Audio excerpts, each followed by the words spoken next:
Guys, Gavin, the Transformation Guru, here on my YouTube, and just done an hour and a half cardio, so 90 minutes. Just done some steady state cardio, then I was doing some crazy HIIT stuff, so just walk for 3-4 minutes, sprint it out, jump off the treadmill, 25 press ups, do that 6 times, and then do 5 sets of something similar on the spin bike. Then do some boxing, and then back into doing another 40 minutes of hill walking. So like a good cardio session. I'm ranting and raving about the importance of getting your cardiovascular up for weight loss, but also for fitness as well. And if you follow me this year, you'll see a whole transformation. Be honest, start of the year I was the heaviest I've ever been, and I was quite stressed out, and life throws obstacles at times, and it's how you dust yourself down and get back up which matters. So I opened my shop, and for the first day of opening I was forced to close down by the police, and the district council had a court letter, like the potential court letter like this, highlighting if I traded.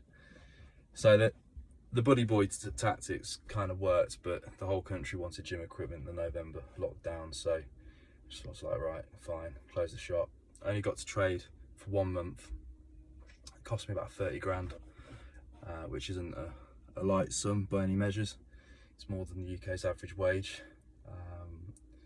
So I ended up giving away most of my stock in January when we got locked down again, because everyone again wanted gym equipment. So we managed to get through. It was good, but it was very stressful, and all I remember doing for pretty much the whole November, December, January, February, March, 5 months solid, including the first lockdown as well, working 18-20 hours a day pretty much every day. I couldn't switch off. I couldn't think as clear as I wanted to. I was just in adrenaline crazy fueled mode, and it's only been the last few weeks I've been able to get some more clarity, and I can get myself back into my fitness and listen to some more positive podcasts. And yeah, it's been a roller coaster of a year, should we say, but I'm not going to harp on more. I'm just trying to give a bit of a brief insight to the realities of life as an entrepreneur nowadays. It's not as easy as just you get some keys and you open your shop and you kiss it out. Life can be like a yo-yo at times, and again, it's really important to understand that life is never as easy as you want it to be. Again, obstacles are thrown at you. You have two choices. You can either run up to them, or you can just smash straight through them. And I find by setting not just standard goals, not just nice yearly goals, but by having an actual bucket list in life, things that I want to do, gives me more inner motivation to get up in the morning and get on.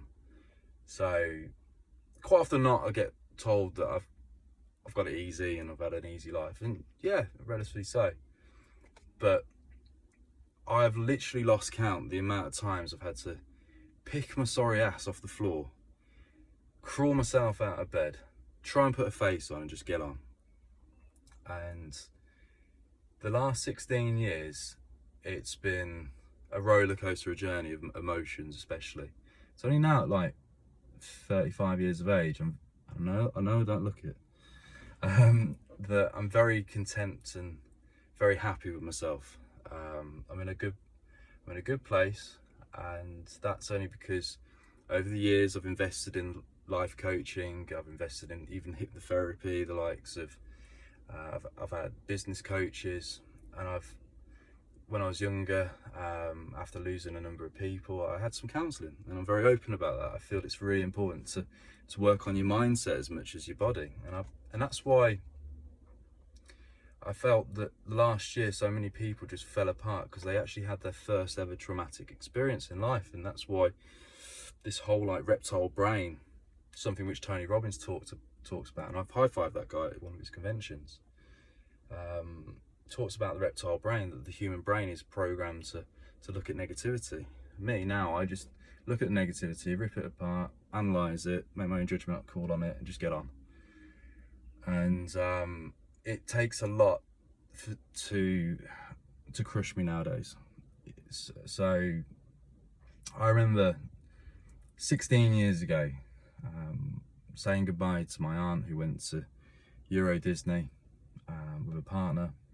I said to him, drive safe. Found out at the end of the year, on the 30th of December, the car flipped over and killed them both instantly. It was horrific. It was an awful time.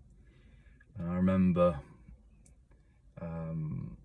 having to pick myself up the next day to do a gig which I was contracted for, and I managed to pull it off, but I couldn't kind of compute what had happened. And then I hit the bottle really hard, and a lot of my friends in my early 20s couldn't quite understand why I went teetotal for a while. It's because I became a full-fledged alcoholic. I'd wake up with like a bottle of whiskey empty beside my bed. I did that for about 2 years, and then I finally sought help. I felt it was really important. I was so low, so low. A relationship had failed. So I was engaged, that failed. My aunt passed away. A friend passed away as well at the same sort of time, and I was so young and going through this like traumatic experience, and I was potentially going to lose my house as well. But I had some counselling. I got sorted, and then I recognised that by throwing my full attention and focus into work, it not just became like a comfort for me, it also became a good focus. Because, and it bores me to tears when people say like there's more to life than money. I'll be honest, I'd rather be rich than broke. It's as simple as that. But money's just a simple amplifier. It just makes you either if you're a nice person, it makes you generous as you're rich. If you're an arsehole, well, you're just a rich arsehole. It's as simple as that, as blunt as that. And yeah, I just focused on work and just focused on grafting and to sort myself out, my finances, and I just got myself into a good position. I was a gym instructor. I was doing personal training. It forced me to start a PT business. I was doing DJing. I was doing modelling. I was doing anything to pay my bills. Like the fear of going bankrupt at 20 years of age, it pretty much, and like having an issue with alcohol at the same time was a very toxic dynamic in my life. And that's why like nowadays I'm very controlled, like my nutrition to a point, and my alcohol consumption to it, and to a point where I can control what I drink. It's like, right, that's my limitation, that's it. I can quite comfortably go out on a night out and just drink caffeine. I have no issue not to drink. And over the many years, I've kind of like, should we say, built up an emotional resilience to experiences. And it's sad to say that I've been to as many funerals as the years I've been alive on this planet. And each time I've been to a funeral, I've let go of a friend, said goodbye.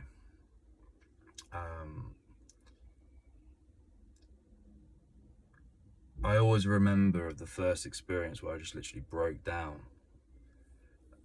I remember just sobbing my heart out at my aunt's funeral. I remember just watching the casket coming right in front of me, and I just broke. 20 years of age. And yeah, my whole world felt like it was ending. It's like she was like my older sister. And it's at that point where, because that was the most traumatic experience of my life, it just broke me. It just absolutely broke me. And I look back now at the emotions that I experienced, and I didn't recognise myself for a long time. But then over the years, I've developed a lot of friendships. My friends joke, it's like, fucking hell, Gav, you're a liability to be friends with. You know so many people have passed away. I've just met tens of thousands of people. So I know a lot of acquaintances who've passed, but I've lost a number of family relatives. In recent years, a number of friends have committed suicide, which I found quite hard, and that's why I talk about men's mental health and mindset quite often, quite transparent about it, and that's why I talk about my own experiences and how I've managed to pick myself up and do some self-development. And again, the reason why I'm so strong in the gym, focused in the gym, is because I focused on my mindset as much as anything else, and I harnessed the pain and the frustration of life into my workouts and into my work, and it's fucking amazing. I just wish so many other people could do the same. And yeah, life can throw obstacles at you, and again, it's how you bounce back, which is so key. And I've been armed robbed, crawled out of a sports car, which I've right off into either a bridge. I've actually had to swim out of a car at one point, which went into a ford. I had a car crash which involved a 5-year-old child, which wasn't my fault because the guy decided to swerve in front of me. Diving with sharks, and I had issues with the apparatus. I was running out of air, 40 meters under. Wasn't good. And going through all these emotions over the years, even my mum and my dad, they've said several times, they're like, we don't know how you managed to dust yourself down and just get on. It's like, I could either weep and moan about it all, I could feel sorry for myself, or I could just try and put a positive stamp on this world. I can give back and do more, and like I say, the importance of having a bucket list is so key. It's so important. It really is. And I'm not even 10% through the bucket list that I've got. I've wrote a long list a long time ago, and I keep adding to it. And it's really important, because if you've got no goals or incentives in life, and you're very so fixated on just one or two things in your life, so a relationship or your work or business, and that's all you've got to focus on, shit happens in it. It's no wonder why many people fall apart. And again, it's no surprise why so many people, unfortunately, have pretty much cracked up last year and just look like a ghost of their former selves, because it's that first real traumatic experience for many people. I'm quite open about the fact that late 2018, after I competed in Los Angeles, I was seeing someone and the relationship ended, but then my business coach died of a heart attack. My parents' neighbour, who's like my grandfather, passed away of cancer, and I was speaking to him weekly until the day he died. And then his wife, who was like a grandmother to me, she then moved, and that was hard. And then a friend committed suicide, and then